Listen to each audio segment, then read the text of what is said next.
All right, my friends, we just pressed the Let's Go Live button, which means we've got to wait for the stream to connect itself all across the fruited plains of the internet and get those tubes connected. We had a busy week. We had Stormy Daniels in the tubes the last couple days, so you know what that can do. Got to really reflush those out, get a whole hazmat team in here cleaning up the tubes now. But it looks like they are connecting over on Rumble, over on Locals, over on the YouTubes and elsewhere. That is tremendous news. That means we can go ahead and get started in 1 second. Oh my gosh, it logged me out again. Why does it always do this? It always logs me out as soon as we start the show. Absolutely amazing. Give me 1 second. Okay, so I press the Let's Go Live button. YouTube and Google, it logs you out like right simultaneously as soon as you press it. I don't know why it does that. It's the weirdest thing. But we're back. All right, so we're back in. We're logged in. I can see the chat. I can see everybody. That's tremendous. Now, let's go ahead and get started, shall we?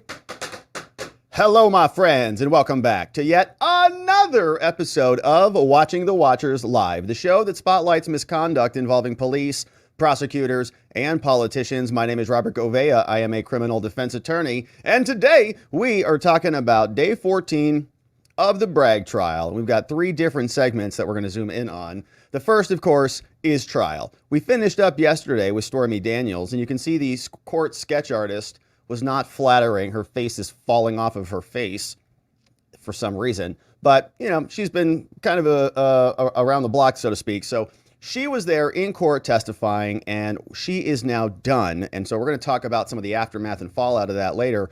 But we're back in court. And remember, Madeline Westerhout is back on the stand. We were finishing up with her. And it's actually a short day of trial. So we're going to go in, hear what inner city press had to say, reporting on all this. Matthew Russell Lee, of course, there inside the courtrooms. And we had Madeline, who was the executive assistant for Donald Trump, sat right outside the Oval Office. So we'll pick back up with her. And then Trump came out and gave a very nice statement. So we'll see what he said at the conclusion of trial today. But it was very short. It was a couple of custodial witnesses came out. These are the people who can say, this is what a calendar said, or this is what an email looks like, or this is what a true social post looks like, right? Not really anybody other than individuals to come and explain some documents, authenticate some records, and stuff like that. But the big story is that Michael Cohen is going to be back on the stand on Monday. And so we're going to talk about him. But you'll notice I had in here that the judge is making it very difficult to get some pretty important evidence about prosecutorial misconduct in this case. And remember this guy, Mark Pomerantz, we talked about him some time ago when he was out with Matt Gaetz. Matt Gaetz was asking him kind of some goofy questions, but he was still invoking the Fifth. Matt Gaetz was like, did you commit any crimes? And he's like, no, I invoked my Fifth, you know. So we're going to go through it and listen to some of that. But he was the subject of a Trump subpoena because he was a prosecutor who worked for Alvin Bragg, or worked at that office really before Alvin Bragg came in. Alvin Bragg came in, said, we're not going to prosecute this Trump case, Mark. I know you've been devoting your entire life to this, weirdo, but we're not prosecuting it because your witnesses are Stormy Daniels and Michael Cohen. So then he threw a hissy fit, wrote this big resignation letter, sent it over to the New York Times, and then, you know, ran out of there just crying like a little baby. And then now we have questions about what his involvement was in the prosecution. Where's his cell phone? Was he using a personal cell phone? Was he using a private email address? Did he have a server farm in his bathroom a la Hillary Clinton? Who knows? So we wanted to go in there and get access to some of that. Of course, he's a public official when he's prosecuting Trump, so all of that should be a part of the public record, open records, and so on. And so Trump wanted to go subpoena him, and of course, Judge Merchan buries that. You don't get access to that, so we'll read through what he says. And then we'll turn it over to Jonathan Turley, who is commenting on this judge and really on the circus freak show that this trial has been so far with Stormy Daniels and others, and saying there could be some serious reversible error here, and he's got some good points, so we'll listen to what he says. And then in our final segment on the day, Michael Cohen, the judge finally came out and was like, can you stop wrecking the government's case, please? You're wrecking their case with your t-shirt. We talked about this yesterday. He's doing TikToks now, And he's very excited about this TikTok. We've got a clip. We're going to listen to some Michael Cohen today. I know, so brace yourself. And we'll get through it together. But he is on TikTok selling these shirts. And so we talked about this yesterday, about this little shirt kerfuffle, because Trump is gagged. Trump can't even respond to this. He is the star witness. He's a convicted perjurer, and he's going to come back and testify against Trump. It's total bizarro land where Trump cannot comment on a photo of this guy who is doing live public TikToks. He's got like 1 million followers. He's got a big following, being able to rant about Trump. Now, he also showed up on the Midas Touch network, and he's explaining himself and how much fun this is. And he's like, you have one of those t-shirts, dude, and everybody over here has these t-shirts. And he's actually, I think, kind of breaking down, to be perfectly honest with you. They're saying, we're worried about you, Michael. You're losing weight. You're on TikTok doing weird stuff. Like, we've got your back. And he's like, I can't sleep, man. I can't sleep. So I can't watch TV anymore. So I get on TikTok and do heart faces at 10 p.m. So he's like totally broken, which is what happens when you have to live with multiple lies. Your life is constantly a lie, one after another. It's a wretched way to live. Who wants to do that? I guess Michael Cohen does. So we'll hear from him. Now, the judge ultimately came out and scolded him and said, you can't do this, Michael. Stop wrecking the government's case. So we'll see what the judge said. There was this wild clip from our friend Viva. He dug this Kimmel clip up. You remember Viva and Barnes, vivabarneslaw.locals.com, right next door to ours. And he was pointing out this weird exchange with Stormy and Kimmel where she's just lying through her teeth, and it's really astounding to watch. We got a clip from Jake Tapper. Kind of looks like he was a little sad. He woke up with a little bit of a hangover. Everybody is realizing that Stormy Daniels was a disaster to their case, and so he's like, oh, gosh, what did I do last night? Oh, yeah, Stormy. So he's rough.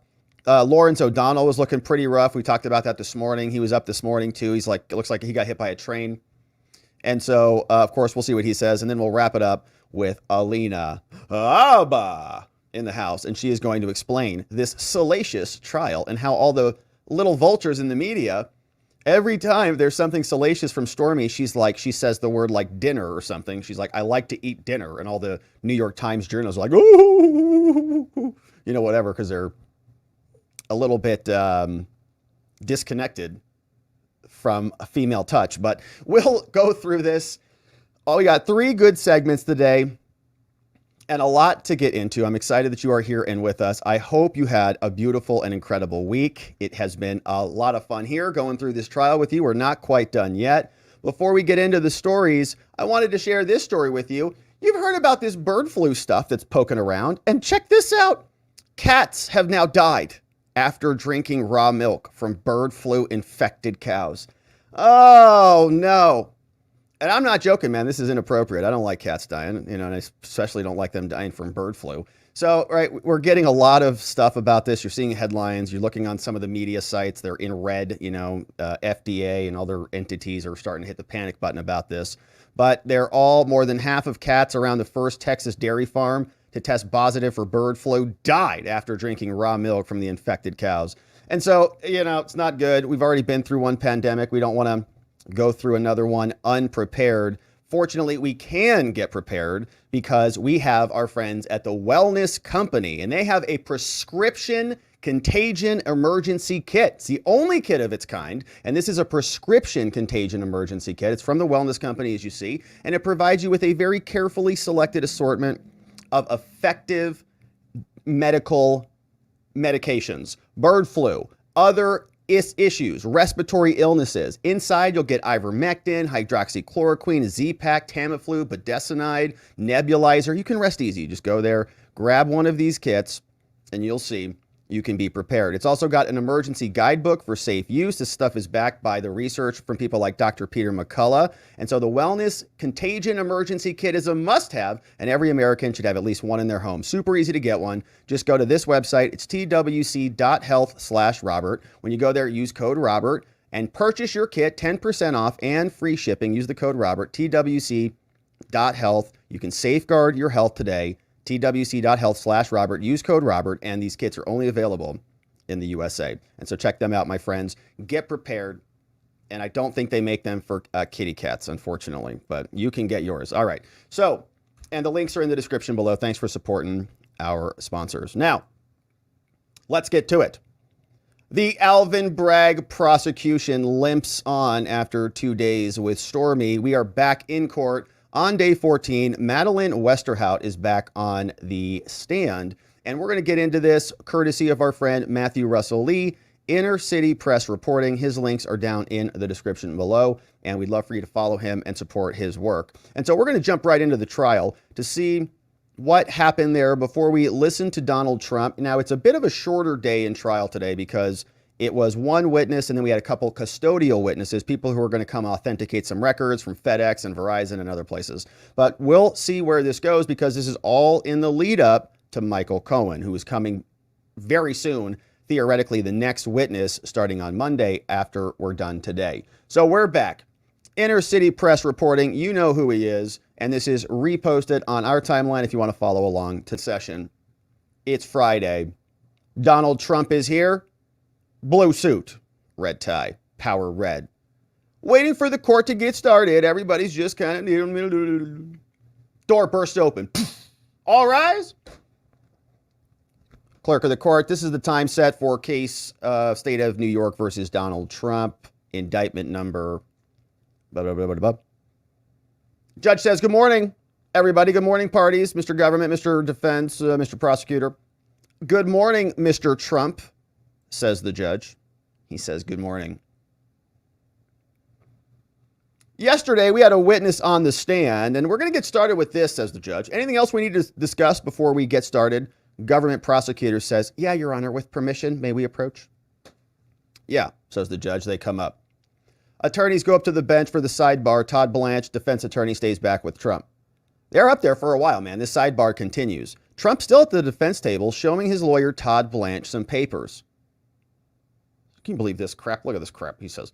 Now, they go back. Prosecutors back at their table, defense back at their table. Judge says, we're done.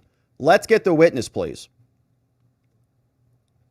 Madeline Westerhout comes back on. He says, welcome back. She says, good morning.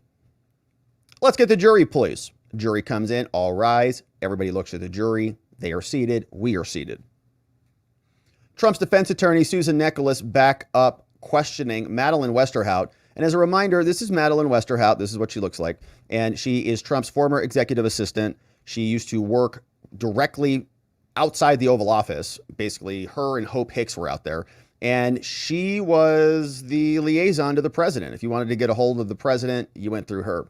She also is somebody who was let go under unfortunate circumstances. The idea being it was just a mistake, right? She didn't really screw anything up, but she was at what she thought was an off-the-record conversation, maybe had a little, cocktail, something, I don't know, and then says something that gets repeated, gets maybe misinterpreted, and she is let go. She's an insider. She's talking about the family. Can't do that. So she was very upset about it. In the testimony yesterday, she was sobbing. I screwed up and everything was pretty good up until that moment. She's now working for a geopolitical firm. She, I think, is probably an executive assistant to the CEO over there. And so we did not get any animus from her at all out of the testimony yesterday. In fact, she was explaining how Trump would say, can you call my wife and let her know I'm going to be late? Like a good husband, man. What a considerate man. Now, tell Melania I'm going to be 10 minutes late. She's like, he better have a good reason. He said he's going to be here. Get her some flowers. Okay. So there was a lot of, I think, emotional, empathetic conversation that she revealed that Trump was involved in when he was there acting as the president. I think it humanized him a bit. And so she is now back. Now, she was the government witness. So we're back with cross-examination. Defense attorney is now up. Susan Nicholas. Oh, good morning, Madeline. Good morning. Now, I want to start with this. You said that you were someone who worked at the RNC. Is that true? She says, yeah. Now, would the RNC create a travel schedule for someone who is a presumptive nominee, like in this case, Trump? She says, yeah. Okay, so there is a travel schedule. Now, I want to show you these documents, L8, L9, when you're ready. And we see this one. It looks like this document right here. It is a spreadsheet looking item. And you'll notice a bunch of names on here that look like they're familiar. In fact, it is a spreadsheet, 3 columns, and there's a bunch of names on this list. Phone numbers have been redacted. We can only see the final 4. But look at all these people on this list. Pretty big list. Brett Baer, Bill Belichick, Tom Brady's on the list. Mika Brzezinski, husband to Joe. Michael Cohen's on the list at number 13. Oh no. Jerry Falwell's on the list. Sean Hannity, Carl Icahn. Who else? Steve Mnuchin, Rupert Murdoch's on the list. Jack Nicklaus, Bill O'Reilly, David Pecker's on this list. Janine Pirro, Joe Brzezinski is on the list. And some others. Alan Weisselberg, Steve Wynn, Wynn Resorts. Big names on this list. Kind of a nice little list to have there. So this is what they are showing you. This is the Trump contact list.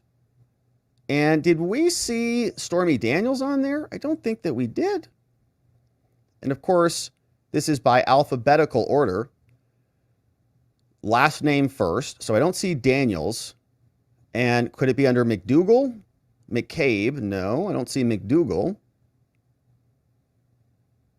And how about Clifford? Clifford Roberts. Any last names there? No, I don't think she's on this list. Okay, so we'll continue on with the testimony. Inner City Press reporting. They show that document to Miss Westerhout, Trump's executive assistant, on the stand. They say, now you sent out this photo of the first time the president boarded Air Force One. Right, so you're familiar with this list. Okay. Don't know where the list conversation goes, but they move on. Now, you sent out this photo of the first time President Trump boarded Air Force One. He was proud, right? Yes, he was proud. First time he got on Air Force One. I'm looking for Clifford here, and I don't see it. Yeah, okay. So we have Trump was proud to board Air Force One. Took a photo. Hey, yes, it's a pretty big accomplishment, pretty big day. Was he proud of that? Yeah. Now, he often sent newspaper clippings to people. Is that right? He did. And you've seen him do that, right? He'll cut a clip, sign it, says, hey, thanks, Matt Gaetz, send him a note. But he only did this once, one of these newspaper clippings. He only did that one time for Alan Weisselberg. Is that right? Defense says. Well, she says it could have been, maybe. And would you agree, Madeline, that he barely spoke to Alan Weisselberg during that first year when he was at the White House? Right, yeah. Now, I want to show you, objection, can we approach? Prosecutor objects, they go up, long sidebar in front of the judge. And we're back. Defense attorney Susan Nicholas says to Madeline, Madeline, do you recognize this travel schedule here? She says, yeah, I saw them when I was at the RNC. A pretty common thing. He traveled a lot, so we had travel scheduled. Now, these were created and they were kept in the ordinary course of the RNC's business, weren't they? You did this regularly. She says, yeah, they were. The government says, Your Honor, may I voir dire her? Okay, I don't think she knows anything about how this is kept. I don't think she knows anything about the ordinary course or the RNC's business. And so they don't want, you can see what this original objection was about. They do not want this travel schedule coming in for whatever reason.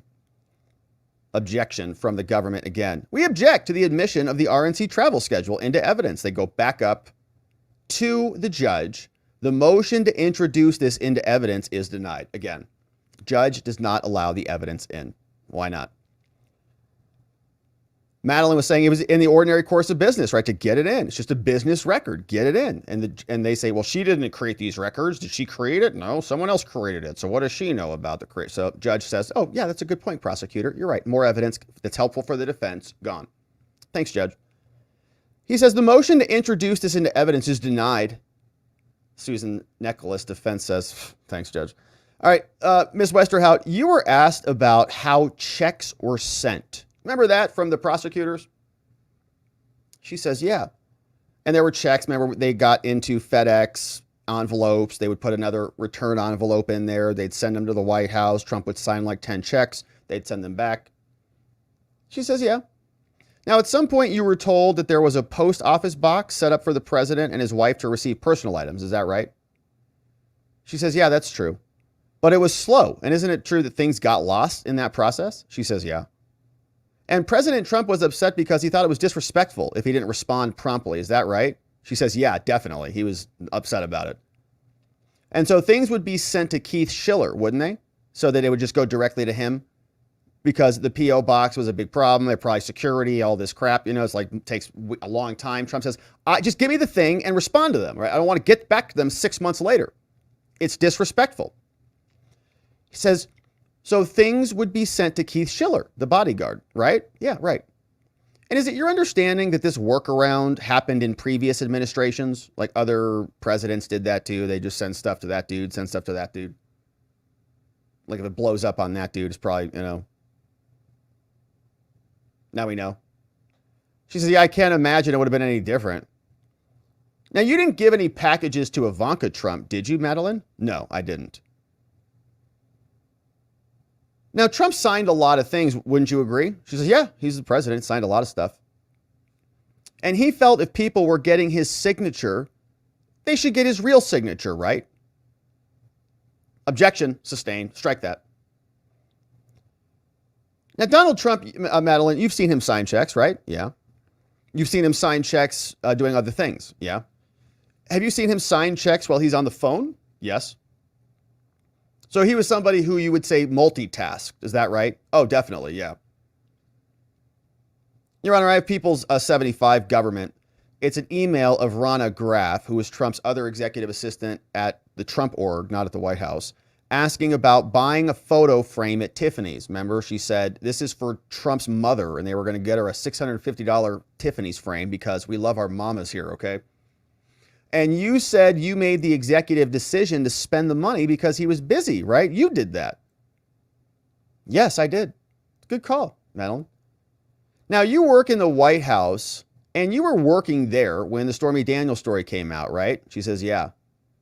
And you saw when Donald Trump learned about the story? Yes, I did.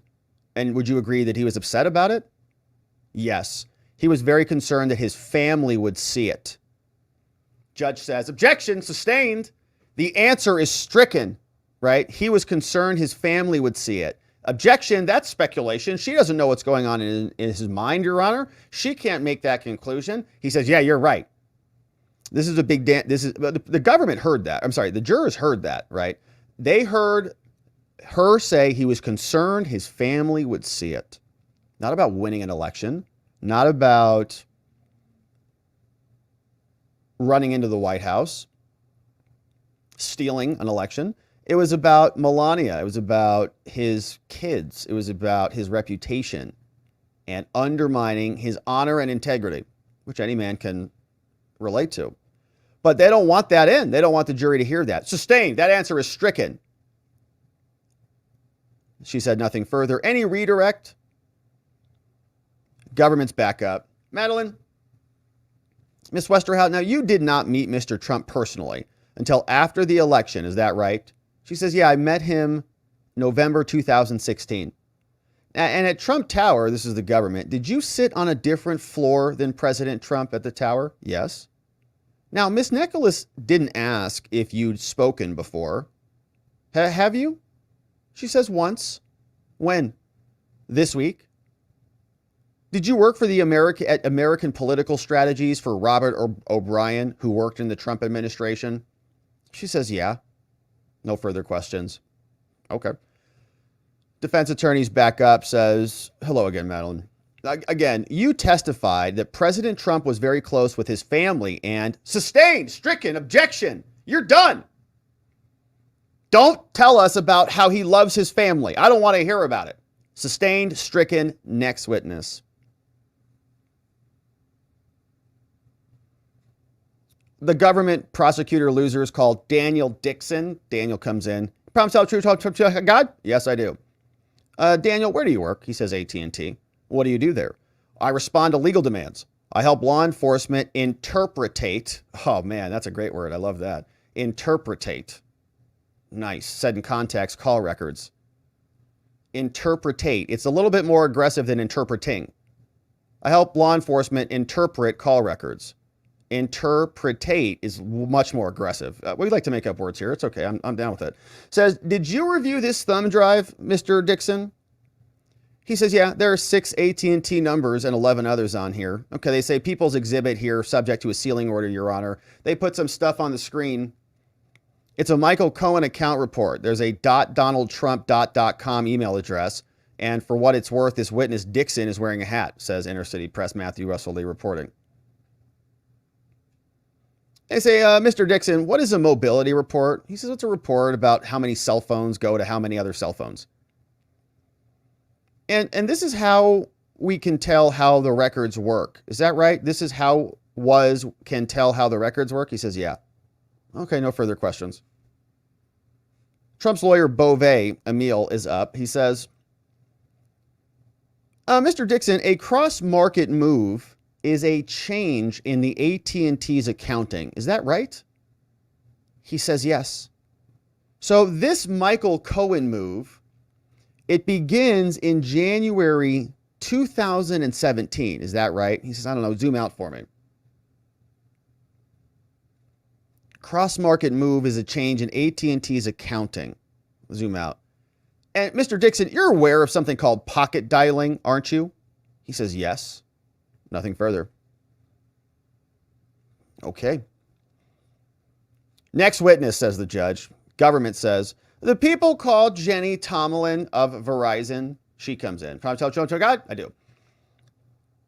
Miss Jenny, does Verizon keep call records? She says, yeah. Now on the screen, there's this document. It says details for Alan Weisselberg. It says, Miss Jenny, does min mean minutes on here? She says, yeah. And does Verizon round those minutes up? Yes, they do. No further questions. Cross, Emil Beauvais back up for the defense. Jenny, the subscriber records on the screen are not redacted. Is Keith Davidson linked to this number? She says, yeah. No further questions. Judge says, okay, well, we'll break here. Jurors, enjoy, be back here in 15 minutes. Don't speak, talk about the case. See you soon. They leave. Emil Beauvais says, Your Honor, we object to these 1999 statements. This is ridiculous. And the government says, what? First of all, in the 1999 video that's not even in evidence yet, Mr. Trump speaks of campaign finance laws going back to 1907. And so it's relevant. So Trump knows all about campaign finance laws because there's a video from 1999 where he's talking about it. So we should get that in. Judge says, all right, relax. I'll rule after the break. So he's probably going to let it in. We'll see. I don't know. We take a break. We fast forward through it. You know who's reporting, Matthew Russell Lee. He's on Venmo. If you're on a Venmo account, send him some love. Matthew-Lee-675. Venmo, man. All right, what's up? They're back. Justice Mercan, he says, oh, he's going to keep it out. No, 1999. It's too attenuated. So it's too far. So now you say you only have 2 more witnesses today. So how much longer are we going to go here, government? It's a bit over an hour or so. Shall we work to 1 p.m. or a bit past, he says, and not come back in the afternoon? Should we just skip lunch? Should we go to lunch and then come back? Or should we just skip lunch and just work? They go, let's just work through it. They all agree. We'll be done at 1. They say the government prosecutors recall Miss Longstreet. Miss Longstreet is a DA paralegal, and she was the person who was clipping all of the truths and Twitter accounts, posts, and all the stuff. Government says, hello again, Longstreet. Do you work with other paralegals on the Trump case? She says, yeah. Trump at the defense table is working on a piece of paper with a pen. Government says, did you find and save public court filings that might be relevant to this prosecution? She says, yeah. And how many relevant cases have you reviewed? She says 75. And is this a Twitter thread by real Donald Trump? She says, yeah. Now, the thread asserts pressure, they say, on Cohen to flip, then praises him. Says something, if anyone's looking for a good lawyer, I would strongly suggest that you do not retain Michael Cohen. He's stupid. Is there an exclamation point at the end? Says the prosecutor. She says, yes! Exclamation point. And there are a bunch of Trump tweets, slamming Cohen. So they're just talking through all those. They show another tweet. Here, Trump is praising Paul Manafort, right? Paul Manafort didn't flip, they say. Is this a tweet thread? When did you clip this, Longstreet? She says, yeah, May 3rd, 2018. There's another thread about the NDA. Trump said the campaign contributions played no part in this transaction at all. So all of his tweets are coming in again. Says, Miss Longstreet, some of these messages are redacted. Who redacted these? She says, I did. Can you please read this? She says, sure. Yeah, this is from Gina Rodriguez to Dylan Howard. Gina Rodriguez was a talent agent, and Dylan Howard, I believe, was another content manager. Says Stormy Daniels was his mistress. This is from Gina Rodriguez to Dylan Howard. Says Stormy Daniels was his mistress. She will talk under 2 conditions. I says, okay, thanks. Read these now. These are from July 31st to 2016. It's a message again. Looks like another text message or an email. Text message. Says, from Gina to Dylan, whatever happened with the Stormy Daniels interview? Then on August 8th, 2016, call me. And how about these messages? This is from Dylan back to Gina. So Gina's sending to Dylan. Dylan responds. He likely will pay. How much? Gina says $250K. And how about this one? This is one, it says 120,000 sold. Then Dylan sends to Gina, I'm at dinner, but I will forward the contract. Gina to Dylan says, I haven't told them anything except what I said yesterday. And Miss Longstreet, what's this? That's from Gina to Dylan. She says she's doing a press conference this morning and she hired another lawyer. No further questions. Defense questions? Trump's attorney, Todd Blanche, stands up, says, you better believe it, Judge. Hello again, Miss Longstreet. Says, I'm not going to re-ask you my questions from late Friday, but is it fair to say that you reviewed thousands of tweets? She says, yeah. Now, you have not reviewed Michael Cohen's TikToks, for example, that he released on Wednesday night, that we'll talk about in our next segment. No, I have not. And these texts you read, you have no personal knowledge if they are true or what they mean, do you? You have any idea what they mean? No, I do not. No further questions. Next witness, says the judge. Government calls another paralegal. A paralegal comes in, promise to tell the truth, all you know, God, how to do. Tell me what you do here for our government, right? Government is interviewing their own government people, like how this is. Says, well, I reviewed call logs and I related records. I looked at things like subscriber information in our exhibits, and we have a software that works with the data that AT&T gives us. And Verizon records were a PDF, and so they were a little bit trickier to analyze. Government says, is People's Exhibit here, the government exhibit 340, are these calls between Michael Cohen and David Pecker? Big list of calls. Michael Cohen and David Pecker. Says yes. Yeah, that's that. And how about this, 349? Are those calls between Trump and Michael Cohen? Yes. Move to admit, no objection. Those are admitted. Now, Ms. Paralegal, what are People's 1 through 34? What are these, all these documents? She says, well, these are checks and invoices. Now, I move to admit the summary chart, and those are probably all the charges. There are 34 different felony charges, so checks, invoices, and ledger entries. So I move to admit the summary chart. That summarizes it all, right? Checks, invoices, ledger entries, crimes. So, objection, Your Honor. Can we have a sidebar, please? They walk up to the bench, talk to the judge. Donald Trump sitting at the defense table. He's flipping through, writing up papers during the sidebar, just marking up probably a stack of documents saying what a rigged, disgusting case this is. Judge says, Your Honor, says, okay, well, we'll resolve your objection as discussed at the bench. So please proceed. Prosecutor says, when we are ready to display the summary chart, we're ready now. And they say, okay, if you modify that, then we have no objection to that.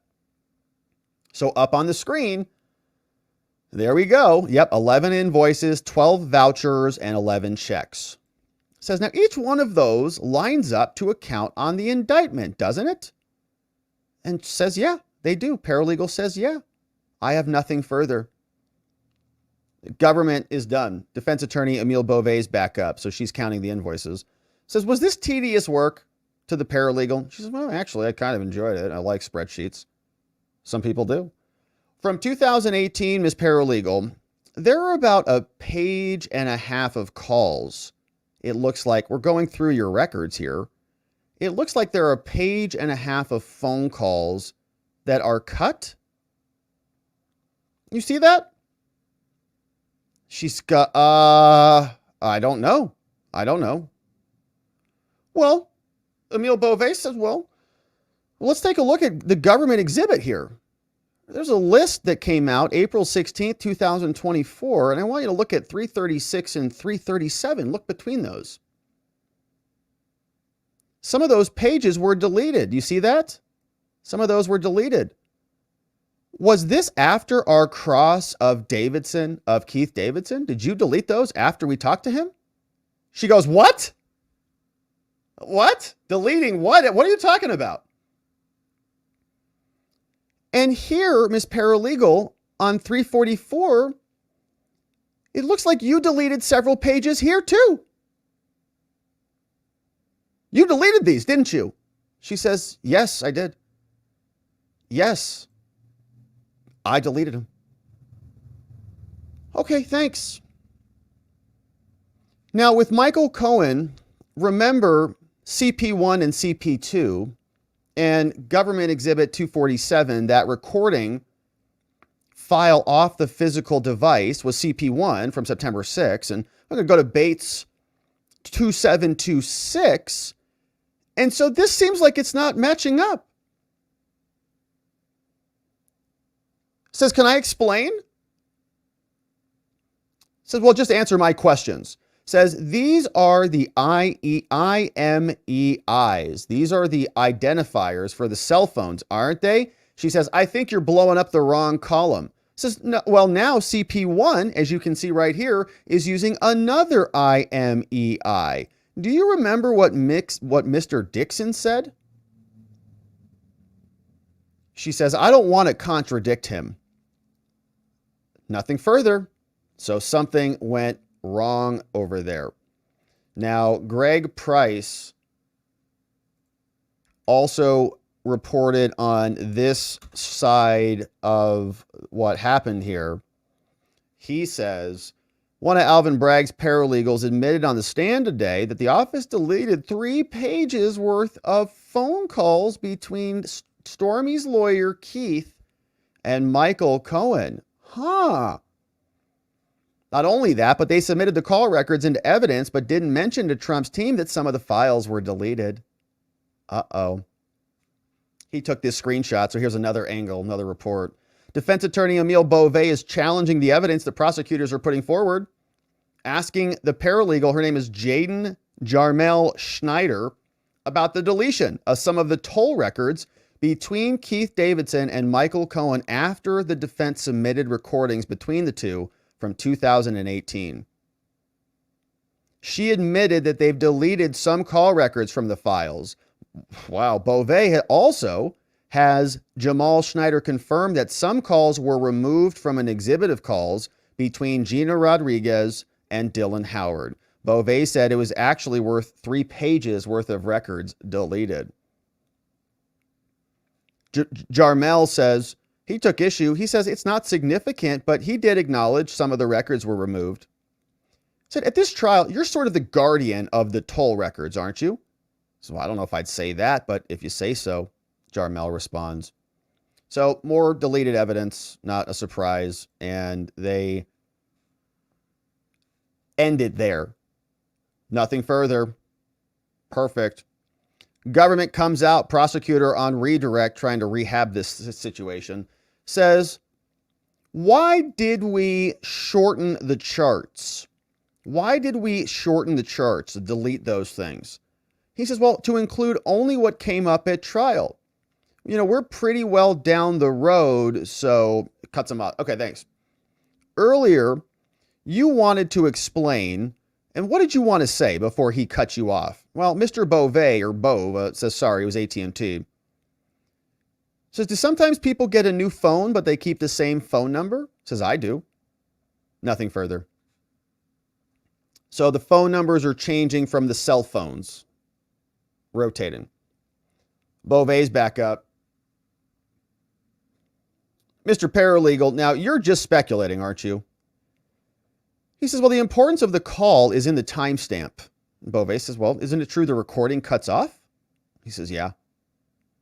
And they must be talking about the call. Remember the Michael Cohen recording of Donald Trump? And they're talking about a bunch of different things. And they said that means something because they were talking about David.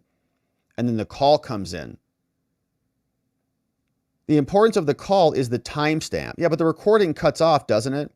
He says, yeah, okay, nothing further. And that's it for the day on testimony. Judge says, okay, nothing further. Jurors, you may leave. They all stand up. They do. Jurors are gone. Mr. Blanche, any objection to getting Government Exhibit 350 to help me prepare the jury charge? No, we're fine with that, Your Honor. We do intend to submit some proposed changes on the jury instructions. Now, we intend to call, the government says, all right, Your Honor, we intend to call 2 witnesses, and it's entirely possible we will rest by the end of the week. They are floundering big time. Remember, they had to stop Karen McDougal from coming in and testifying. She was next on their list. After Stormy came out and really dumped all over their case, then they recognized they couldn't do the same thing with McDougal, so they threw her out the airplane, and they're going to try to land this thing without her. So they're accelerating this. We'll have Michael Cohen. They were supposed to be like 6 weeks, I thought.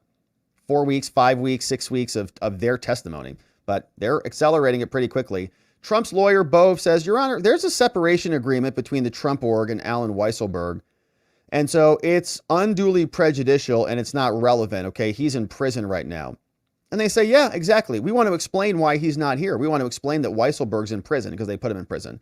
There are 3 payments due to Mr. Weisselberg this year, $250,000 each. Now he promised not to denigrate the company. And so he's getting paid for that. And the Trump defense says, Your Honor, that's not why Mr. Weisselberg is not here. Okay, Mr. McConney has one too. The reason Mr. Weisselberg is not here is that the DA decided to bring a perjury prosecution to him. And of course, they made that up as well because they knew that Michael Cohen was going to get hit with a perjury accusation because he has a conviction for that. And they needed the other side to have a perjurer too. So they just hit Allen Weisselberg with that. Now, we'd stipulate that he's in prison for perjury. And they say, okay, that could resolve it, the judge says. And Beauvais says, no, it wouldn't.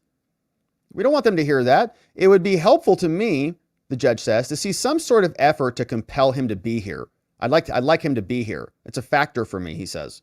Like, I want you to make some effort to get him here before we just tell the jury something about him. Well, the government says, okay, well, we could subpoena him and just put him up there cold and just see what we do. He said, we could also do it outside the presence of the jury, says the judge. Beauvais for the defense is, outraged. Your Honor, Mr. Weisselberg has never been on the government's witness list, ever. And we know this because our dockmaster, Elliot, had confirmed that for us. He went and dug that up, right? Has never been on the witness list. We were asking ourselves, how are they going to connect the case without McDougal, without, essentially trusting Cohen and the comptroller? And remember, it was the bookkeeper and the comptroller said that neither Trump nor Weisselberg ordered him to classify the records any which way. He just did it on his own. So we were thinking, okay, maybe Weisselberg, they'll have to come in and Weisselberg will connect the 2 dots, but they never even had him on the witness list. So he says, we were barred today from introducing an exhibit when we didn't disclose our exhibit. And so they shouldn't be allowed to suddenly introduce a witness when they didn't disclose a witness. It's only fair, Your Honor. The judge says, nuh-uh, it's different. You didn't think it was possible that they would call Mr. Weisselberg? He says, not from this list. This is their list. I don't care if they want to or not. They got to put it on the list, just like you said. So I'll think about it.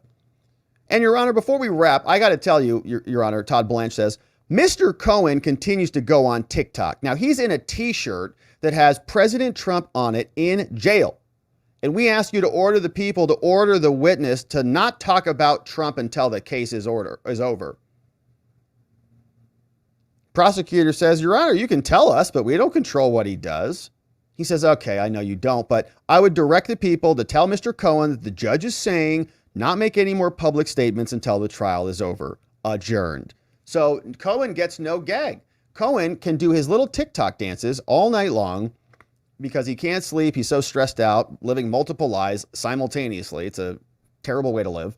So he gets to continue to do this. It's a little bit of a warning. It's a little bit of a direction. It's not a gag. Trump is, meanwhile, absolutely gagged. So short trial day. Great reporting from our friend Inner City Press, Matthew Russell Lee reporting. And you know how to follow him. He is on PayPal, on Venmo, on Substack, and we got some of his links in our description below. And so that was day 14 of the trial. Trump came out very unhappy with some of what we heard today, and in particular, what the judge has done with Michael Cohen. We'll listen to a bit of this and see what the president has to say.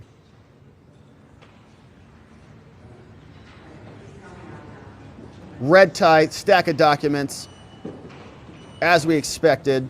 Todd Blanche. Mr.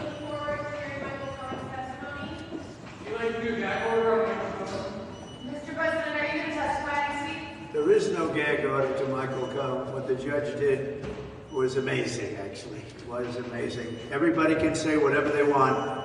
They can say whatever they want, but I'm not allowed to say anything about anybody. It's a disgrace, and you see it. The media sees it. And it's really very sad. If you look at the legal experts and the legal scholars, every one of them say this trial is a scam. It's something that should have never happened. By the way, it could have happened 7 years ago. They bring it right during the election. Nobody sees that. Nobody talks about it. This should have been 7 years ago. It shouldn't have been brought. But if it was going to be brought, it should have been brought 7 years ago. And, you know, we're talking about 2016. We're talking about something that goes back a charge of 2006. Think of it. We're talking about 2016. We're talking about a charge that's 18 or 19 years old. It's all fake. The whole case is fake. The judge is corrupt. And the only thing he gives us is to make him look a little bit good. He gives us nothing. And what he just did now is a joke. It's a disgrace. All right, so the president calling it exactly right. The judge is keeping evidence out. Trump's team has tried to get multiple bits of material in, including his travel schedule at the RNC and other things. Judge says no, not allowed to talk about it, continuing to rig the election. And the government, as we can see here, is floundering. They are trying to close this thing up, put a bow on it, and see if they can hand it off to the jury for a victory. But we're going to be here continuing to cover this trial, my friends, and the rest of the Trump litigation. Thank you for subscribing wherever it is you're watching this. Thanks for liking our video. Thanks for inviting someone you know or love to come over here. Check out our channel so that they can join us as we dive into these cases and more. We'll look forward to seeing you right back here on the next one. All right, my friends. And so that is what happened on the day. But simultaneously, there was another ruling that came out from Judge Merchan, and this is just par for the course, exactly what we expect. Judge Juan the Con Merchan continues to bury evidence in the Trump prosecution. We're going to take a look at a new order that came out, which is quashing Trump's subpoena. Trump sent a demand and a subpoena over to this guy, Mark Pomerantz, and said, hey, Mark, remember, you used to be prosecuting me.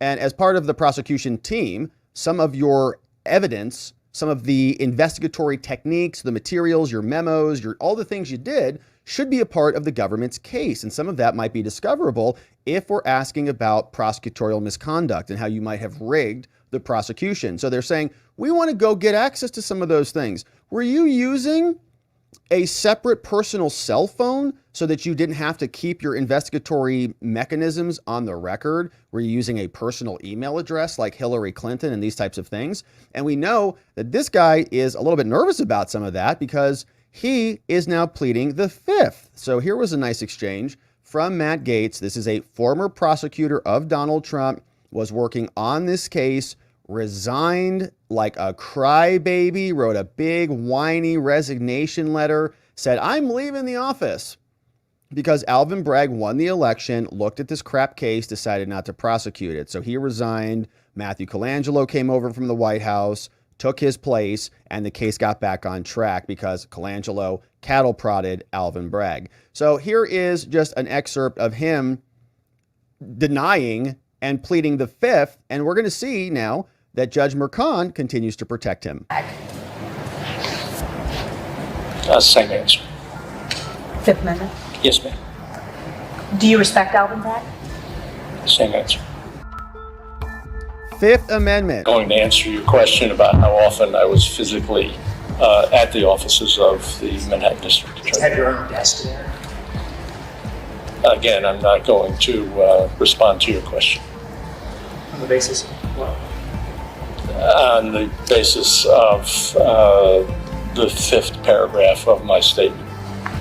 Conveniently, Mr. Castor, the fifth paragraph relates to the Fifth Amendment. So since you've left the employ of the Manhattan VA, do you use email?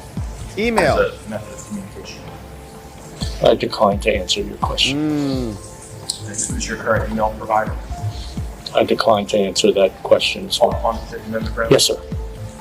Yeah, I'm not trying to be pedantic, I'm just trying to make the record. No, I understand that. And And I appreciate that. and who's your current cell phone provider? Likewise, I refuse to answer that question on the basis of my rights under the Fifth Amendment. Doesn't want to talk about his answers or his providers because he's a prosecutor, of course. Feels a little bit weird. I thought he was doing justice this whole time. Is he now worried about criminality? Huh. So Trump was looking into that. They submitted a subpoena. They said, we want access to those materials. And the judge, Juan the Khan Mercan, has now come out and denied that order. They say, here's the deal. Trump, of course, as we know, was arraigned and then got a subpoena. The people filed a motion to quash the subpoena. They said, you don't have a right to go after our prosecutor. And then this guy, Roberto Finzi, is all now representing the former prosecutor. And here's the ruling. They say you can get a subpoena. The Court of Appeals has held that a subpoena is properly quashed when they demonstrate a lack of relevancy or materiality. Can't get one. And so a lot of this is just the law. So here's what the judge said in response. He says, so for the following reasons, Alvin Bragg, Matthew Colangelo's motion to quash the subpoena is granted. So you don't get to go get any information from him. They say he was a special assistant district attorney from February 2nd until February 2022, so for a full year. And the subpoena is seeking material from his time as a prosecutor, with some requests seeking materials up to a month after his departure. Now, the request-seeking documents go from a certain time period, and because the subpoena doesn't comply with this rule, it is quashed. Now, as an alternate holding, saying, assuming that they did comply with the rules, the people's motion would still be granted. Why? Because the first request is too broad. It calls for information protected as privileged work product. Yeah, which includes prosecutorial misconduct on private cell phones and private emails. This request seeks all documents related to a memo about Stormy Daniels and whether Trump was a victim of blackmail. In the memo, the court finds that this request is too broad. The prosecutor's work includes those portions of the documents which are only the legal research, opinions, or conclusions, as well as topics like legal analysis related to the criminal investigation.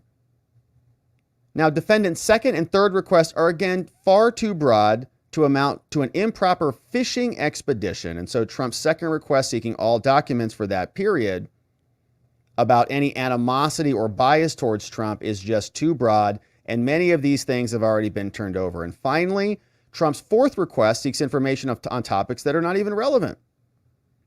It seeks information about communications with personnel about discovery, and it appears to be an attempt to obtain their internal communications about discovery. It's about their external internal communications. It's about the stuff that's not on the record. And so the judge, of course, grants the motion to quash the subpoena. He's no longer with the DA's office. He's totally protected. He's pleading the fifth, and Trump can't do anything about it. And so this judge continues to issue bad ruling after bad ruling. One guy who is commenting on a lot of this is Jonathan Turley. You know who he is, another very experienced attorney, familiar with these types of cases, walking us through how bad Stormy's testimony was and how the judge's handling of this case might be something that leads to reversible error. Well, it should concern you, although I'm not too sure you're right about the immateriality in a case built on 2 dead misdemeanors, talking to the dead might be just the skill set you need as a witness. This case itself died years ago and was sparked back into life with this bizarre theory. But we still don't even know the full extent of the theory because we don't know what actually is the crime that Trump was supposed to be concealing. It's a choose your own adventure. They can pick whatever they want. Also revealed for the jury another interesting contradiction. You have all of this discussion of his signing the checks in the White House. So it really sort of drove home this theory that he somehow falsely denoted the payments after the election to influence the election. So the election was already over, he already won, and he classified them as legal expenses, and somehow retroactively that was stealing the election. It's that convoluted. And it's also going to be curious if SCOTUS comes back out and says that that is protected as a presidential act, right? He was the president and he was paying checks. And depending on the test, whether they say that is within the outer perimeter of his responsibilities to manage affairs in his personal life so he can be the president, who knows? The problem that I have is not that the jury can't disregard of what they've heard. They can't disregard all of it. I'm sure the judge is going to come in and say, please forget you heard some of those details, which is not going to happen. But she lacks such credibility, I'm hoping they see that. The problem is that the judge has already committed, in my view, reversible error before Daniels ever took the stand.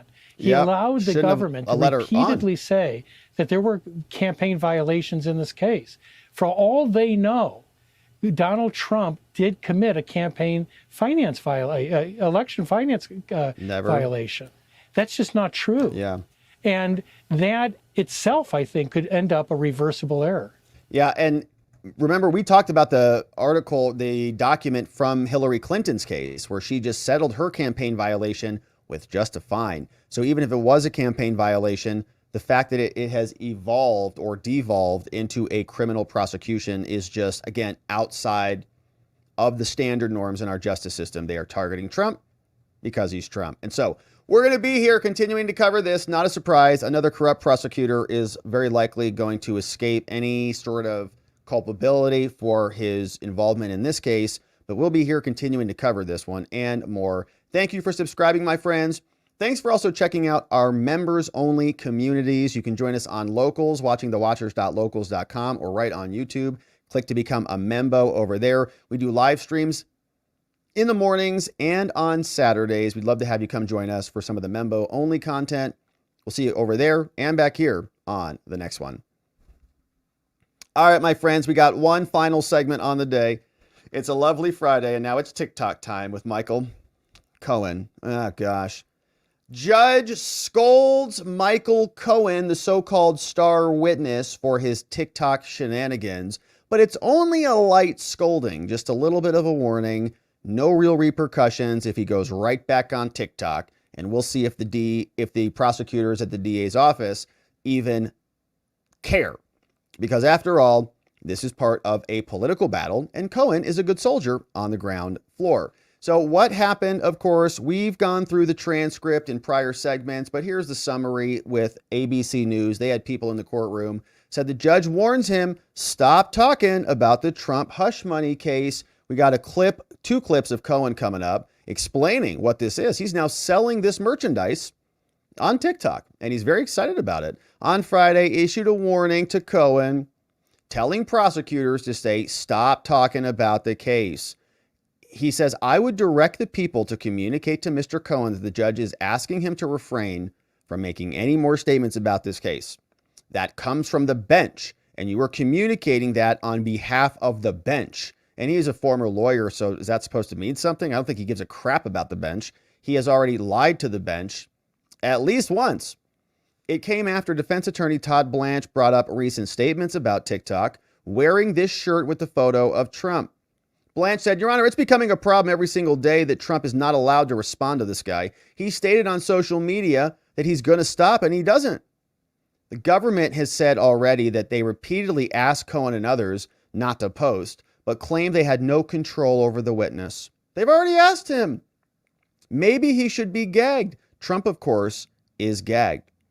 Now, the reason Trump has been gagged is because they say if he does stuff, that if he says stuff, posts stuff, it causes a bunch of threatening things to happen. People get scared, people get nervous. And I'm looking forward to when Trump starts to bait the other side. You remember when Joe Biden was posting to send me a text message? I'm sure Trump gets a lot of nasty text messages, a lot of threats, a lot of attacks his way. And if he just gobbles all those up and just shows them to everybody, then maybe Michael Cohen can be gagged, because this shirt is probably causing some very serious emotion from all the frothy mouth liberals on the left. I'm sure they're sending nasty messages. So maybe Trump can aggregate, bundle up all of those messages. He should even create a phone number or a text message number. He should post on Truth Social or on X. Say, hello, America. How does it feel to have me as your next president? Send me a text message. Let me know. And then, of course, all of those vitriolic attacks that are coming in from people like Cohen can be used as evidence to show the judge that he should be gagged. Okay. If they want to play that game. So he's allowed to do this, right? Trump can easily, I think, come up with similar evidence to show what's happening here. But Cohen is doing this thing on the regular. He showed up. He's now selling this. He's trying to raise some money or whatever. This got clipped from our friend ALX on X. And he was recording when Cohen went live last night, and he's now selling this for $32 a pop. The Midas Mighty. So it's Midas Touch Network. Mm-hmm. And you'll see Mea Culpa podcast merchandise. Mm-hmm. Yep. Okay, perfect. I didn't read. He's got a Superman t-shirt on as he's celebrating his t-shirt. Yep. It down yesterday and I thought I'll remember it. I didn't. All right. I got it written down and now I can get it. There you go. All right. I won't keep you long because that's all I really wanted. All righty. Well, Jenny, it's good to speak to you. Always. All righty. Have a good night. You too. Bye-bye, sweetie. See, these are wonderful people. Okay, so he's doing live streams now. All right, so watch this. He also was on with Midas Touch. These guys post like 20 to 30 videos, anti-Trump videos every day. It's really shocking how much TDS they have for one channel. It's pretty amazing. But Michael Cohen came back on, and you're going to hear this exchange from these two. And how broken is Cohen? You can be the judge. I just want to let you know that that we as the Midas Mighty, the beatdown brigaders, are here for you. We're of course concerned about, the weight loss. We do like that your mind has been focused though on what's the game that you've been playing a lot lately? Candy Crush. Candy Crush. That you've now gone now on your TikToks. You talk about Candy Crush and books that you're reading, and so as thrilling as that is, I don't check them out. So talk about funny is I do this TikTok at like 10 p.m. every night, and I started doing this not to create a show that could rival the Beatdown Brigade, though I got to be very honest with you, it gets a pretty good size audience, and it's. Oh, look at this guy's face. He's like, oh, really, Michael? Oh, gosh. How?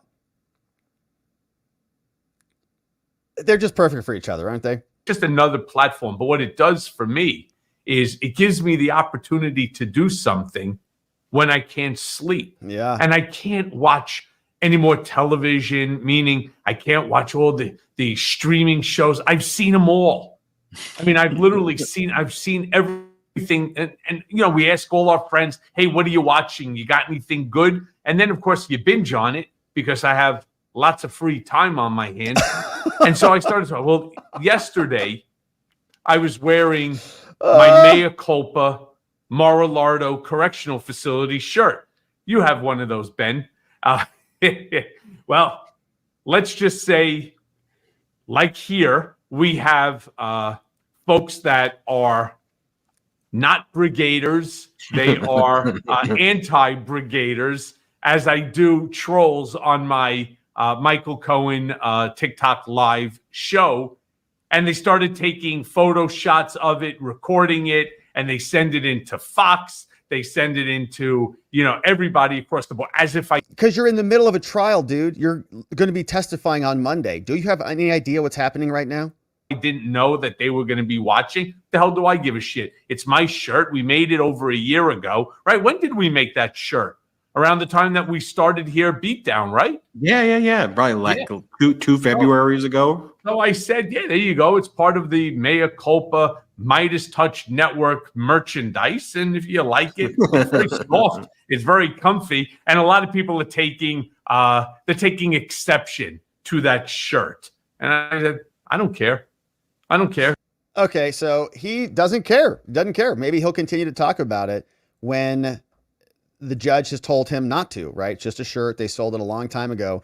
Those two, that's what their YouTube channels look like and sound like, just so you're aware. I know you probably don't go over there, and it's good reason. You'll lose a couple IQ points, but that's what they sound like. And Michael Cohen is, I guess, doing great. He's having a great life. He looks great, sounds great. Tons of free time on his hand. Doing really good on Candy Crush. His score's just, through the roof up there. Selling merch, losing weight. Looks great. All right, so he's going to be the star witness. Now, of course, this is the other star witness. This clip came over from our friend Viva Fry, who is now on. Here is this clip. It is a painful one. And I don't know if this was played in court, but it was certainly referenced because she talked about going on to Kimmel, and there was a bunch of exchanges about Gina and other people. Here is this exchange. Awkward, right? That was pretty awkward there. You can see she is uncomfortable, does not want to answer those questions. And so interesting exchange there. I don't think this went well for them. I think she probably came off just like that in front of the jurors. Here is Jake Tapper, who got asked about this, and he's looking a little rough the following morning, a little stormy hangover. Jake, tell us, as you've been watching all morning, what has really stood out to you with this big testimony from Stormy Daniels today? So obviously a very aggressive questioning by Susan Nicholas, Nicholas of Stormy Daniels, Trump's attorney, basically trying to get across that Stormy Daniels is an opportunist, has made a lot of money off of this alleged encounter with Donald Trump, also had an insinuation that she, not just an insinuation, an accusation that she made the whole thing up, that it never happened.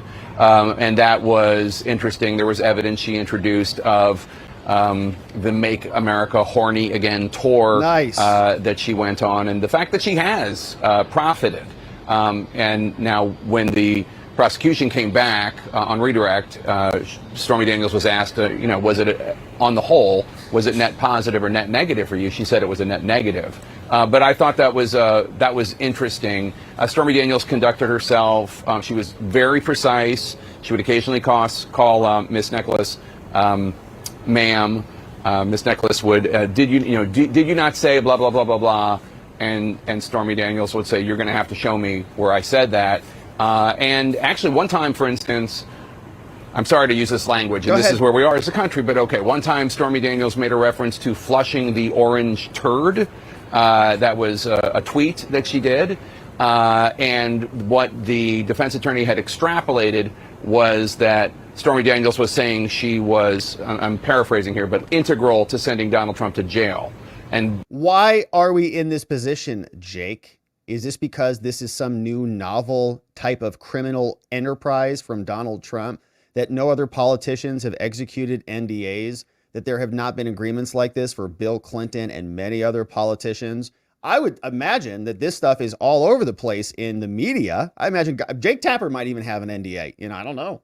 But I would imagine once you start hitting that level, I don't know how much money they make, millions and millions and millions a year.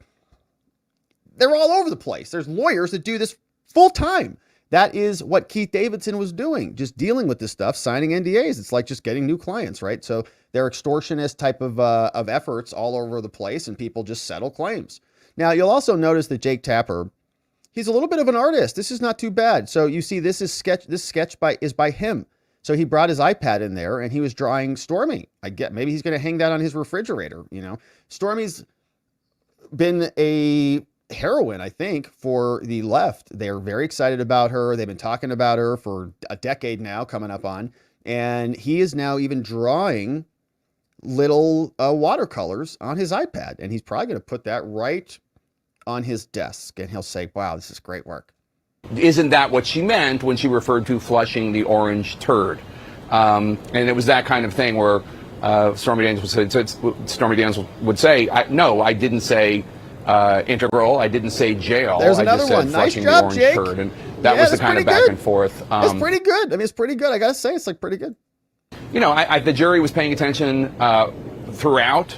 I think they were a little less alert during the testimony from the woman who handled FedExing for the Trump organization. But they were definitely paying a lot of attention. You couldn't see really any reaction in terms of like tittering or anything like that with some, like the Stormy Daniels. Yeah, there's a lot of tittering in her testimony. That is for sure. Jake Tapper gets the tittering exactly right. All right. And so we wrap it up with Alina in the house. She was on with Fox explaining how the media is just so giddy every time that there was a little tittering comment or something like that coming out of Stormy's mouth. Yes. In this kangaroo court, no one knows what is happening inside. Yeah. Can you give us a little color about what it's really like? So it is actually cold. I agree with the president on that. I didn't know how cold it would be. So, you know, you walk in and it's really actually something surreal. You feel like you're in the twilight zone. Today, I walked in and the first person that caught my eye was everybody from Greg Kelly on the right to George Conway on the left, Kaylin Collins sitting there. And, you know, I appreciate that they all want to act. It's like prom for the media. They're all so excited about it. Journalistic in those moments. I'm sitting there and I'm looking, but they're snarking, and it's a very strange feeling. So it's like a show trial. It is. For the media. Right. Except there's no law that's been broken. They haven't even named the crime. Yeah, they're going to prom together. And when anything salacious happens, all you hear is the clicking of, you know, the keyboards. But when actual law and facts are discussed, it's silent. That I expect that. Yeah. That sums it up perfectly. Everyone's looking at Donald Trump. Is he cursing? Is he sleeping? What else can you see when you're inside that room? The ruin of our justice system, to be honest. You can see everything. I'm obviously sitting in the front row pew crumbling behind the down team that's doing the case. And you can see everybody. There's a tech team. There's obviously all the people, the commentators that we see on TV sitting there all day watching. It's a very strange thing. Does the judge seem like he's in control of the courtroom? He is definitely commanding. You can tell that he is outspoken. You can tell that he has an opinion. In front of a jury, do I think it's appropriate? No. You have a jury. You have to be very careful of how much you interrupt, how much you condemn one side over the other. But I've seen this myself. They don't care. They care about swaying them, and that's one way to sway a jury. Just because you have a jury doesn't mean that the judge doesn't show control and push them towards the right direction. And the jury's engaged. They're paying attention to the facts. Sometimes. I think with the last testimony, I saw some giggles, obviously, and I don't want to speak too much about a jury sitting on a trial, but, you know, maybe, I don't know. You know, it fades in back and forth, and it's very difficult to read a jury. And you don't even know who's testifying tomorrow. No. How do you, as a defense attorney, we now know Michael prepare to Cohen cross-examine a witness when you don't know who the witness the next day is going to be? Well, I think that's by design. And they're masking it with the unconstitutional gag order. They're saying that this is to protect witnesses, but they have no problem when their witnesses speak on TV or their witnesses, as you showed, post. That's not a problem. But it's a problem for President Trump's legal team to even know and prepare for the next witness the next day. Imagine, so you have to prepare for every witness that they give you, a long list at the beginning of the prosecution's table. They give you a long list and you don't know who they're going to call, what they're going to ask about, and you have to be prepared every day for every single witness left on that list. That's all right. So Alina in the house explaining what's going on in the courtroom. explaining that Michael Cohen is allowed to sell his t-shirts and run his mouth while Donald Trump is being gagged. As she explains, the entire justice system is crumbling from within inside Mercan's courtroom. And so we're going to be here continuing to cover this one. Michael Cohen should be back on the stand on Monday. We'll be here covering it. Thank you for subscribing, my friends. Thanks for inviting someone you know or love to come over here, check out our channel so that they can join us and see what else is happening inside. We got a great members only community. Come join us at watchingthewatchers.locals.com or on YouTube. We do live streams in the mornings, 6 days a week. We have a ton of fun talking about a bunch of other stuff that we can't get into here. We'd love to have you join us. Links in the description below. We'll see you over there and back here on the next one. All right, my friends. Well, that is it for us on the day. Of course, we covered 3 good segments. We got Judge scolding star witness Cohen, and we'll see if he's on TikTok tonight. Maybe he will be. Judge quashing Trump's subpoena to go get some more materials from Mark Pomerantz, and the Bragg prosecution limps on today, kind of just custodial day, authentication day. Not that interesting until we got to the deleted evidence portion of that, where we learned that the paralegal in the government deleted a bunch of information, and they say it's just for brevity. We'll see how the jury reacts to that. But now, my friends, it's time to hear from you. And of course, as soon as we're done here, we're going to go over to watchingthewatchers.locals.com to hang out for our after party, which is only for our locals members. We love our membos. What's up? We got some great comments that came in this morning that I missed, and I feel like a major jerkhead on this one, but we missed these this morning from our members only stream. Maggie Membo for 4 months says they may control power, but not information. Good comment, Maggie. And we are making our way up there. Good to have you as a Membo, and a nice comment. Thank you, Maggie. B. Torn this morning said, MSNBC ladies' take was a third wave feminism take. Yeah, we had some weird MSNBC clips today from a lady who looked like she put her fork in the electric socket. Her hair was all jazzed out. Hey, Bruce Wayne, Batman's in the house. Sorry we missed you this morning, Bruce. Hopefully you're here with us today. Says, Rob, can Trump's team motion to dismiss this case based on the government's failure to disclose the underlying crime? Well, they basically have. I mean, they basically said that they did. And Judge Mercan came back and said, no, all they have to do is prove one of 3 crimes. It's a federal election type of a crime, it's a state election type of a crime, or it's a state tax offense type of a crime. And as long as they pick one of those 3, that's sufficient. So it doesn't justify dismissal. Trump has proper notice and the case can move forward. So they've basically tried that, but it has not happened. And Bad Chariot, what's up? Bad Chariot sends in a first-time dono, and I don't even read it on the show, on the morning stream. It's great. What's up, Bad Chariot? Apologies for that one. Says, kablam with a dub in here. Thank you for the dono. Says, I'm new here to your show, and I love it. You did until I didn't read your super chat on the members only stream. So sorry about that, Bad Chariot. But grateful to have you, my man. Thanks for jumping in. Thanks for saying hello as a membo, jumping in the chat, donating, all the things, man. It's great to have you. And if we don't see you here today, hopefully you're here today, but if not, we'll see you in the morning. Sorry I missed you guys in the morning. My B. What's up? Okay, so today we had a new membo come in, Arizona Sky. What's up, Arizona Sky, our new supporter? It's a good sky. We get great sunsets here, I got to say. Hey, it's the Munkets bringing in 5 new membos. Mainer's coming in. What's up, Mainer? Carolyn H., Doctor Who Eric, Danny M., and Becky O., all gifted membos courtesy of Tony Hay Munkets. Hey, it's the Munkets. Hey, Sheila P. What's up, Sheila P? Membo for 3 months, 1/3 of the way to a baby. Says, hello, TGIF. It is a beautiful Friday. We're glad we made it. What's up, Pinecone? Bringing in 5 membos. Mama Pillow, Charles G, Victor R, Will H, Silent Rage in the house. Grateful to you, Pinecone, for being a membo and bringing in new membos. What's up, Sheila P? Sheila P, bringing in 10 membos. What's up, Andrew C, G Usury, Space Babies here, Thomas C, Freeman Jack, Jason F, Red, Brenna B, Wolves Lair, and Renee C in the house, courtesy of Sheila P. Thank you, Sheila, for bringing in 10 new membos. And amazing. Here's one. Says Rob, hey Rob, Watcher family bought some tumblers. Forgot to exclude your logo on some of them. So here's your cut. Thanks. Get out of here. Did you guys go to freedomgear.org and get a mug? So check this out, man. This is from freedomgear.org. He sent me some amazing mugs. Trump 2024. Look at this one. Look at the size of this one. freedomgear.org. Laser engraved from freedomgear.org, baby. This time it's personal. Yeah. Woo. Good stuff. And there's a smaller one too, if you want a little smaller version. Amazing stuff. So check it out, freedomgear.org. Look how cool, man. I love it. I love it. So check it out, freedomgear.org. And I don't need a cut or anything, but I do appreciate that. It's sort of like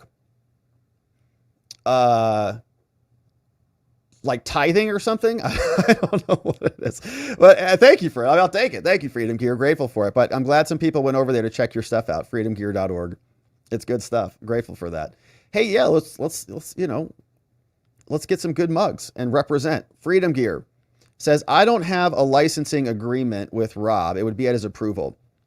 Well, do we need to go through all of that? Can't we just sell some mugs? Do we need to do anything ridiculous with that? Let's just sell some mugs, huh? What's up? What's up, Quantum Thug Life? What's up? Quantum Thug Life, who's thugging it out in multiple dimensions. Michael H is here. JTS Republic joining us. Anita's here. TJH and Weeby in the house, courtesy of Quantum Thug Life, quantuming it out in multiple dimensions. Thank you, Quantum, for bringing them in. Hey, Roy MC's in the house, says, didn't they say that the AT&T records from Nathan's phones were unreliable? They started to go that route. We never really ultimately got to that. Remember, they submitted it, and the judge kind of didn't want to reopen evidence. We wanted to reopen evidence and get back into that. And he's like, I can make my decision because I'm going to be a coward anyway, so what does it matter? Hey, what's up on this one? Says, okay, I made this for watching the Watchers. Spin the wheel of fake crimes to see what is next for Trump and turn the sound up. Okay, we'll check that one out later. Thank you, Lady Ice, and see what that looks like. What's up? Elaine S says, I remember sending you a super to help with pot decriminalization legislation. How goes that? I don't know. I'm sure. I think it's going actually quite well. Not that I'm involved in it in any way. Did you send me a super chat presuming I was going to be involved in that effort or something? I'm not. But I think it's kind of happening. I mean, Arizona has legalized it. It's still criminal in many capacities, but a lot less so than it was. So I think it's happening all across the country. But Elaine Smith, thank you for the dono. I appreciate it. I think it is actually moving forward, which I think is good news. We don't need more people in jail for marijuana crimes. Ridiculous. 1R5, what's up? Over on the Rumbles says, compare RNC Madeline Westerhout to liberal Stormy Daniels. Says it all. Yeah, one's classy, the other's a degenerate. Good to see you, 1R5. And how they comported themselves on the stand was also different. Yeah, I guess, Elaine, I guess we could say we've had tremendous success. I guess. Thank you for the dono. It's been tremendous here. Your super chat, I think, led to the entire legalization across the state of Arizona. Mission accomplished. We did it together. Thank you, Elaine. What's up, Kevin B? Thank you for the dono. I mean it. Thank you. Hey, Kevin B, what's up? New supporter in the house. Kevin B's bringing in another new member. Chris N is coming in. Guess who else is coming in? N1 Anonymous is coming in, courtesy of Kevin B in the house. NY says, pleading the fifth improperly in front of Congress can get you a contempt of Congress charge if they do anything or care about it. What are they going to do? But you might be right about that, NY. Sheila says, throughout the old, bring in the new everywhere. Bradford over on YouTube says, thank you to whoever paid for my membership. I predicted it very much. You did a great job predicting it since you got one. I think probably I appreciate it also very much. Maybe also Bradford. Bradford, we're great to have you as a membo. Thanks for the dono. It's a beautiful Friday. Hopefully you're having a great one. What's up? Paula J is a new supporter. We'll see you in the morning stream tomorrow. Londo says, you're in a tyranny when the worst criminals are the judges and the state. It's the people of, in the positions of power Start to accumulate it, gobble it up, and exercise it. Cyrus J says, Mayor Adams is already talking about hosting Trump at Rikers Island. Why is inflammatory talk like this allowed when they're gagging Trump? It's New York. I think they would say there's plausible justification for that. Mayor Adams is the mayor, and he has to keep law and order, and the biggest criminal in New York these days is Trump. Wild. Thank you for that, Cyrus. Greg C. says, man, love the community we've built here. From Greg. Good to see you, Greg. We have a great community. Says, warning to all, major geomagnetic storm coming, 10% chance for global EMP. Please prepare, better safe than sorry. Yeah, we're going to talk about that tomorrow at watcherlodge.com. We do our Sovereignty Saturday talks where we talk about sovereignty and self-development. What happens? We've already been talking about this. We've already talked about generators. I've already been telling people, get a generator we've already been talking about it. So if you've been joining us at Watcher Lodge, we've already been preparing for stuff like this. And we're going to continue to carry on that conversation, Greg. So hopefully you come join us over there. But yeah, it's kind of a big deal. And I think there's going to be more hits tomorrow. So Saturday is going to be the big day. And there's a lot of alerts on it. I'm hopeful that there's nothing that happens this time, obviously. But you never know, right? What if it goes down for a day? As long as they don't do it during our stream, okay? Just don't take out our stream. Can just tell the sun to wait until we're done streaming here. Then if they got to take out the grid for an hour or two, that's fine. But if they do it in the middle of our stream, I'm going to be furious. And I'm going to send a letter to somebody. Sheila P says, not Superman, super loser. Was his mom calling him? That poor guy. He's playing Candy Crush all night long. All night long, Michael Cohen. I don't even know how the game plays. What is it? I know like 14-year-old girls play that game, right? Michael Cohen all day playing Candy Crush. It's pathetic. What's up, Mr. Magic Man? And I actually knew an older gentleman who played a lot of Candy Crush. So I think there's probably a lot of Candy Crush fans out there, but maybe not anymore after Michael Cohen's admission. I don't know. Mr. Magic Man says, amazing how they have no control over the witnesses, but they have full control over the defendant. Holy moly, kangaroo court in the house. John says it's like Connect 4. Well, I like that game. I do like that game. That's a pretty good game. When you drop them in, it's a fun game. I like it. You can think kind of strategically, and it's fun. Hey, Jack Max in the house says, it's hard to imagine that anything could be awkward or uncomfortable if you, Stormy Daniels. I'm not trying to be mean. I just really think that she would say or do almost anything for attention. Yeah, her entire identity is based out of that. And she basically admits that. In some way you kind of feel bad for her. Maybe her life would have gone different if she had a different, mentor when she was 20 or whatever. But that's her whole identity. And when your identity is your image and it's about being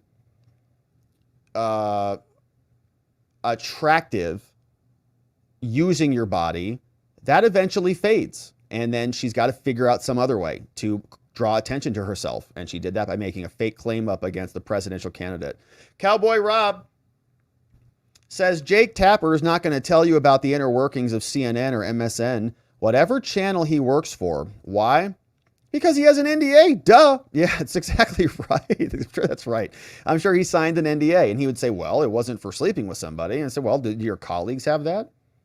Okay. Did some intern somewhere, some, associates? It happens all the time. You hear about it. And they all talk about it. They say, you should go to a Hollywood media party or something. People are just the worst. I believe it. Cindy D, what's up? A membo for 8 months says, Rob, let's forego the lefty lingo.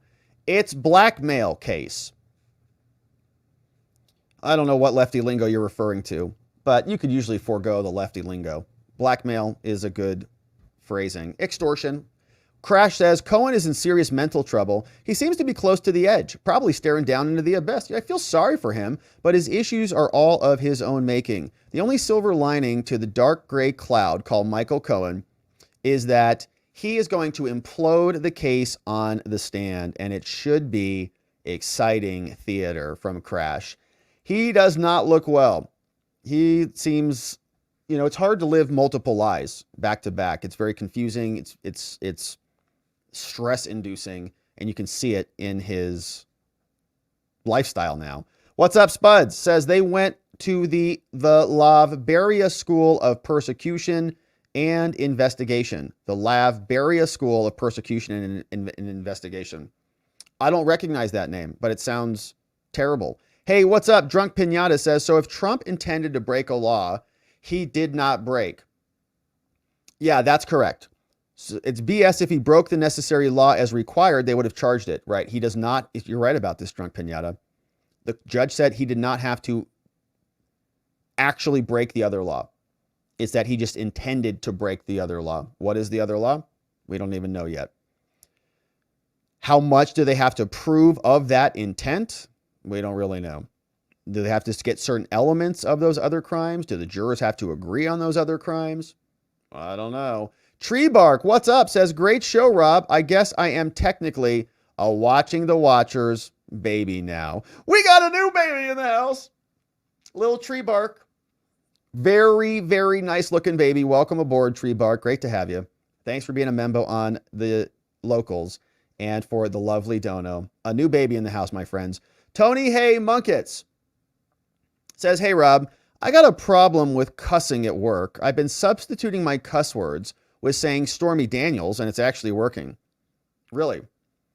That's interesting. I'd like to see how that works in practice. You just drop in, you Stormy Daniels, piece of Stormy. You Daniels, Stormy. I'll Stormy your Daniels right down the Stormy Daniels. You understand me? Is that what it sounds like? What's up? Rob says, CF Rob says, it seems that they are trying to prove in New York that it is a business crime for paying for his personal expenses through the business. It's either going to be a federal election type of crime, or it's going to be a New York election type of crime, or a tax type of crime. So kind of depending, you could say it was not reported properly for somebody. We don't know. I mean, honestly, we don't know. It's all speculation at this point. So we're around and around we go. What's up, Megan P? New membo on the YouTubes. Thank you, Megan, for becoming a membo. We'll see you in the morning. What's up, DC Metro? Bringing in 10 new membos, including Disco Duck. Man, amazing. Blankless is here. Trigger, Dwayne, Joseph C, Lost in Tunes. Alicia's joining us. Stephen K, Charlene A, and Tom M. All gifted membos, courtesy of DC Metro. Bringing in the membos. What's up, DC? Hey, Jack Mack says, oh man, apologies for sounding illiterate on my last message. Speech to text has a mind of its own. Great rundown again, Rob. I think, no, I got it. I'm not trying to be mean. I just really think she would say or do almost anything for attention. Yeah, no, I think we got it, Jack. Yes, we got you. Sometimes the words all get smashed together. It's like my mom. My mom does the same thing. You should see her text messages. I'm pretty sure she texts, we use our thumbs. Sometimes I joke that my mom types with her forehead just because like the words just come out. Like, that's close enough. Send. I'm like, okay. I can understand it though. I can translate. I can speak, Mom. Londo says, Juan Lacan makes me sick. He's no American. He's just a Colombian in Democrat underwear. Well, it's a spicy comment, Londo. Dolphin fan is the man says, bringing in Angie E, Ray G. We got Charles H. Blitzkin is here and Don A. All gifted membos. Courtesy of Dolphin fan is the man in the house. Pinochet's helicopter tour says, it's not my place to tell people what to do. However, the country fueling the fentanyl crisis uses their border crossers to open grow sites, and so be careful. I was reading something earlier that apparently the cartels control a mountain in New Mexico. Did you guys see that story? Maybe we'll talk about that tomorrow. Salty Sarge says the first 2X class players have already hit with minor internet interruption. It is the other 4 to watch for over the weekend. It's not good. Yeah, it's not good. Should we be putting our stuff in those bags? Should we be wrapping aluminum foil around our brains like Alex Jones? All right, get the foil out. Cowboy Rob says, I bet you Michael Cohen's mother, this is Trump supporter. You think Michael Cohen's mom is a Trump supporter? She probably hates her son. She's like, that guy's a liar. I don't know where he got it from. Leanne says, Stormy is more to be pitied than laughed at. Yeah, I can understand that take.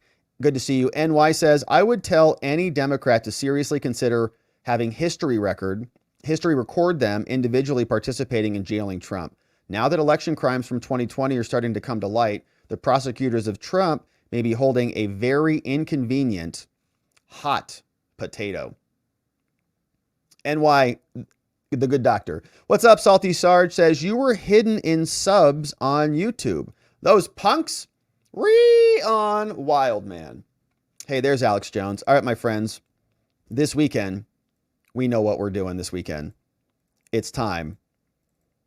Prepare yourselves for the solar bursts. Get ready. Thank you for that. Shout out to Alex Jones. All right. Salty Sarge is here. We got Spuds in the house. Says Lav Beria was Stalin's secret police chief. His famous quote was, "Show me the man, I find the crime." That's a good fact. I should remember that. That's a good one. Lav Beria. All right. I'll try to remember that and then pretend like I always knew that. What's up? Cowboy Rob says, so let me get this straight. The way the laws are now, you only have to think about breaking the law to be prosecuted. Yeah, New York, basically. They just have to show you had intent. What kind of intent? Well, I don't know. Whatever they want, I guess. Salty says, rumble stumble, Rob. Rumble stumble. From Salty Sarge over on the Rumbles. And Steven says, please read U.S. Code 595. I think someone pulled that for us last time. Didn't we look at that? It was fictitious tampering with something, witnesses, evidence, something like that, Stephen. I can't remember. I thought we did look it up. Yeah, here it is. Hey, Donut Miami clipped it for us. I think he did this last time. Crimes here. Whoever, administrative. Whoever being a person employed by any of these entities uses his official authority for the purpose of interfering with or affecting the nomination of a president, like this one, shall be fined or imprisoned. Jack Smith should be charged with this crime right now. And there was another great report. What was that on? American Thinker? Someone else wrote a great article about how Jack Smith is also violating basically the same statutes they're charging the J6ers with, which is obstruction, which I think it's the obstruction charge is what they were referencing. So good stuff over there. Good stuff. Yeah, and Jack has a great comment on this. Says, this is very rude. Why is our son doing this? For anyone considering taking down the U.S. power grid, could you please do it on a work day? Okay, not a Saturday. Okay, we need our electricity on a Saturday. Take it out during work. Golly, Jack, I know. Very inconsiderate. Hopefully the son abides by our requests. What's up? Let's see what's happening on X before we call it a day, my beautiful friends. We love to say hello to our friends on X and see who is joining us over there. Palmy No says, so in other words, the prosecution is, you could say, maybe flaccid. Maybe it's a little bit deflated. Could you say that they've gone soft? Something like that, yeah. Salty says, Rob, great show, but where is the Mother Day gift set from Wellness? Be well. I don't know. Good question. Yeah, good question. I wonder if they'll get one of those out. Salty Sarge. What's up? George says, will Trump be able to appeal this crooked court's filing? Yeah, no doubt about that. He certainly will. But it will be when the case is over, unfortunately. George says, we got that one. V is never silent. Good to see you. Juan the Con Mercan has another day of evidence suppression, says B. Torn. May as well call it judicial guilt affirming. A judge has to know that they're making eventual appeals easier, right? Yeah, I think I think you're right about that. The appeals will be easier. And honestly, I think Trump's team is probably very happy with what happened with Stormy. They probably know that this is going to be reversed based on that testimony alone. Shakes, what's up, Shakes? We got the oath of and affirmations. What's up? Trump will win. Says, how did Stormy justify speaking out after she had signed an NDA? I don't know how she justified it. I think she was upset that Michael Cohen was speaking about it. Ultimately, the story leaked, I think. So the story leaked and she says, well, it's already out now, so now I can talk about it. USA Patriot says, what are your thoughts on deleted phone logs, tampering with evidence? Of course, the judge doesn't give a crap. Yeah, I mean, every time that the Bragg prosecution does anything even remotely wrong, to me, it's the end of the world, obviously. And something needs to be done immediately, and the case must be dismissed immediately. So if they deleted one character, I don't care if it's 3 pages, if they deleted one character off one page, mistrial, case dismissed immediately. I demand it. All right. So that's just how it works. It's in my blood. I'm a defense attorney. What can I say? Lady Ice says, this is why the Neuralink stuff is such a slippery slope. If it knows your thoughts and can predict crime, at what point are you guilty? Well, just think about that with AI. I mean, what if your phone kind of knows everywhere you go? It could record everything you say. The only thing it's not recording is what you think. So if you had all of that, and let's say you had this all being gobbled up by everything your entire life, they might be able to kind of predict what you're going to do next because they'll know you better than you know yourself. Scary times, isn't it? What's up? We have Lady Ice says, Rob says, remember SCOTUS was saying, you're saying that you can be prosecuted because you are being prosecuted. Yeah, or you're saying they can be prosecuted because they are being prosecuted, right? That's exactly right. They said, well, we have to swear probable cause. We have safeguards. We have checks and balances. And so we wouldn't prosecute anybody unfairly. And we know that because we're prosecuting him. Charlie R says next news should read Trump's steps in Biden's leave. Next news should read Trump steps in and Biden leaves. After the election, that hopefully is the case, is the thing. Says, Rob, I made this for the watchers. I posted it earlier with the dono, but don't see it now. It's a wheel of fake crimes. Please open that and spin the wheel. As I said, we'll do that later, Lady Ice. So thanks for mentioning that, though. But we have that coming up. We'll do that on locals and see what that looks like. But that, my friends, is it for the day. And so we will leave it there. Watchingthewatchers.locals.com is where we're going right now. So come on over and join us. And that's where we'll debrief and have our members only after party. We also have our website, robertgovea.com, which is where we have our daily newsletter, show reports, PDFs, merch store, calendar, and other items that you can check out there. We have watcherlodge.com, which is where we'll do our Sovereignty Saturdays stream at watcherlodge.com, where we'll talk about sovereignty and self-development. We'd love to have you come and join us, so we'll see you over there. We also have our meetup, watcherlodge.com, our Trump Hotel meetup on June 29th at the Trump International Hotel and Casino in Las Vegas. Go to Watcher Lodge if you want to join us over there. Before we wrap it up, my friends, want to thank our mods and our meme smiths. K Bean in the house, Just Cause, Playing Hooky, Ronnie Cole, our friend Zach Nichols, Janek 909, Dog Digger, Economy Pilot, Donut Mind Me, Carrie B, all modding the fort down for us. Shout out to our meme smiths and our doc master Elliot, Glocky McGlock, Geegum Geegum, Nathan N810, and Sleepy Dog Lee, all in the house. Grateful to our mods and our meme smiths who keep things nice and orderly on the day. But that, my friends, is it for us on the day, on the very busy week. We covered some amazing ground this week. I'm grateful that we were able to get through this together. We're coming back next week with Michael Cohen taking the stand on Monday. And so until we're back here, I hope you have yourselves a beautiful weekend. You find yourselves able to unplug a little bit from the stress of the week so that you can recharge your energy tanks, rejuvenate your batteries, rekindle your spirit and your soul, getting out there, spending time with your family, your friends, the people you love, getting some fresh air, getting some exercise, getting some vitamin sunshine, and all of the rest of it. We're coming back here on Monday to get into it again. And to do that, we need to see you right back here so that together, with your help, we can shine that big, beautiful spotlight of accountability and transparency down upon our system with the hope of finding justice. Make it a beautiful night and an amazing weekend, my friends. See you right back here on Monday. Bye-bye.